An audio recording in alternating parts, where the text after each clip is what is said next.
নমস্কার বন্ধুরা, সুজনস কিচেনের আর একটা নতুন পর্বে তোমাদের সকলকে জানাই অনেক অনেক স্বাগত। তোমাদের বানিয়ে দেখাবো স্কুল বা কলেজে গেটের সামনে দাঁড়িয়ে থাকা সেই আলু কাবলি অর্ডারের মতন পারফেক্ট আলু কাবলি। দেখে নিশ্চয়ই বুঝতে পারছো যে কতটা সুন্দর পারফেক্ট হয়েছে।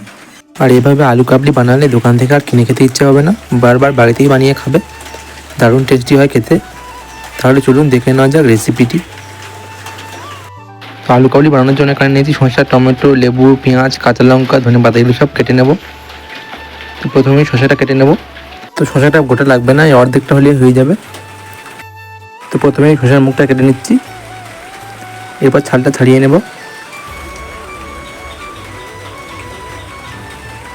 ছাল ছাড়ানো হয়ে গেলে শসাটাকে ছোটো ছোটো করে কেটে নেব।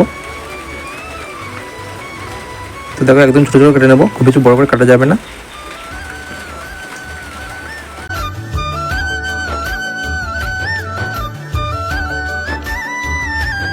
তো পুরো শসাটাই এইভাবে ছোটো ছোটো করে কেটে নেব। তো দেখো শসাটা কেটে নেওয়া হয়ে গেছে। তারপর নিয়েছি একটা টমেটোটাকে সেমভাবে শসার মতো কেটে নেবো ছোটো ছোটো করে।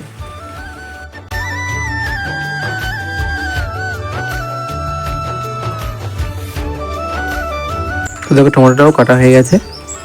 তারপর নিয়েছি একটা পেঁয়াজের খোসাটা প্রথমে ছাড়িয়ে নেব।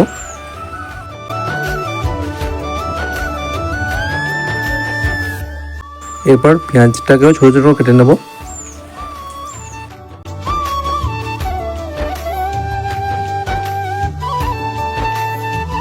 তো দেখো পেঁয়াজটাও কেটে নেওয়া হয়ে গেছে।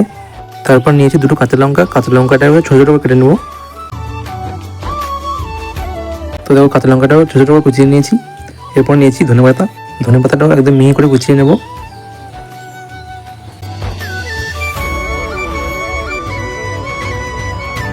তো ধনেপাতাটাও কুচিয়ে নেওয়া হয়ে গেছে। এরপর নিয়েছি একটা গন্ধরাজ লেবু। তো একটা গোটা লাগবে না, অল্প একটু কেটে নেব। তো এটুকাই হয়ে যাবে। তো আলু কাবলি বানানোর জন্য আমার সমস্ত কিছু কেটে নেওয়া হয়ে গেছে। এবার আলু কাবলি বানানো পালা। তো এখানে একটা বাটিতে অল্প একটু পাকা তেল নিয়েছি, এর মধ্যে অল্প একটু জল দিয়ে দেবো। তারপর হাত দিয়ে ভালো করে একটু কচলে নেবো যাতে পালটা বেরিয়ে আসে। তো দেখো পালটা বের হয়ে গেছে। এবারে তেঁতুলের দানাগুলো ছেঁকে ফেলে দেবো। তো এই তেঁতুলের পাল্পটা এক সাইডে রেখে দেবো, পরে আলু কাবলিতে ব্যবহার করবো। তো আলু কাবলি বানানোর জন্য একটা থালার মধ্যে নিয়ে নেবো দুটো মিডিয়াম সাইজের সিদ্ধ আলু। তো আলুগুলোকে আগে সিদ্ধ করে রেখেছিলাম। এরপর একটা ছুরির সাহায্যে ছোটো ছোটো করে কেটে নেবো। তো আলু কাবলিতে যেরকম হয় আর কি সেরকম করে কেটে নেব। তো সব আলুগুলোই এইভাবে ছোটো ছোটো করে কেটে নেবো। তো দেখো সব আলু কাটা হয়ে গেছে।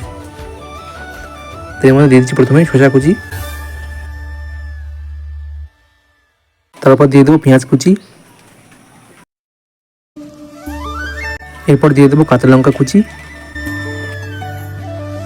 তারপর দিয়ে দেবো টমেটো কুচি, এরপরে দেবো ধনেপাতা কুচি,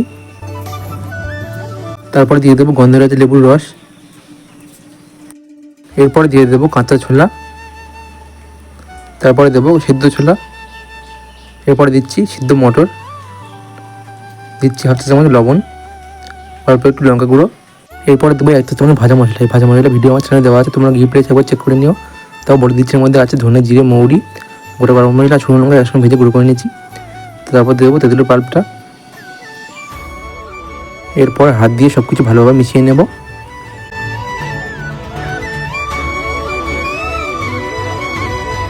তো দেখো মেশানো হয়ে গেছে, আমাদের আলু কাবলি একদম তৈরি হয়ে গেছে। তো কার কার জিভে জল চলে আসছে অবশ্যই কমেন্টে জানিও। আর ভাজা মশলাটা দেওয়ার জন্য খুব সুন্দর একটা গন্ধ বেরোচ্ছে। দেখো কতটা সুন্দর পারফেক্ট হয়েছে, একদম দোকানের মতো হয়েছে। আমার তো এখনই জিভে জল চলে আসছে। তো একদম দোকানের মতো দেখবার জন্য একটা থার্মোকলের প্লেট নিয়েছি। তো এর মধ্যে আলু কাবলিটা সার্ভ করে নেব। তো আমাদের এখানে তো এক প্লেট আলু কাবলির দাম 10 টাকা, তোমাদের ওখানে কত কমেন্টে জানিও। তো সবশেষে একটা কাঠের চামচ দিয়ে দিলাম। তৈরি হয়ে গেল দারুণের সাথে চটপটা আলু কাবলি। এই আলু কাবলি একবার বাড়িতে বানিয়ে খেলে আর দোকান থেকে কিনে খেতে ইচ্ছা হবে না, বাড়িতেই বানিয়ে খাবে। খুব সহজে বাড়িতে থাকা উপকরণ দিয়ে আলু কাবলিটা বানিয়ে দেখিয়েছি। আশা করছি রেসিপিটি ভালো লাগবে। যখন খেতে মন চাইবে ঝটপট বানিয়ে নিতে পারবে, ভীষণই সহজ আর ভীষণই কম সময় লাগে। আমি যেভাবে দেখেছি এভাবে বানালে কি দোকান থেকে বেশি টেস্ট হবে। তো এবার মাকে এক প্লেট আলু কাবলি দিয়ে দেখবো মা খেয়ে কীরকম বলে।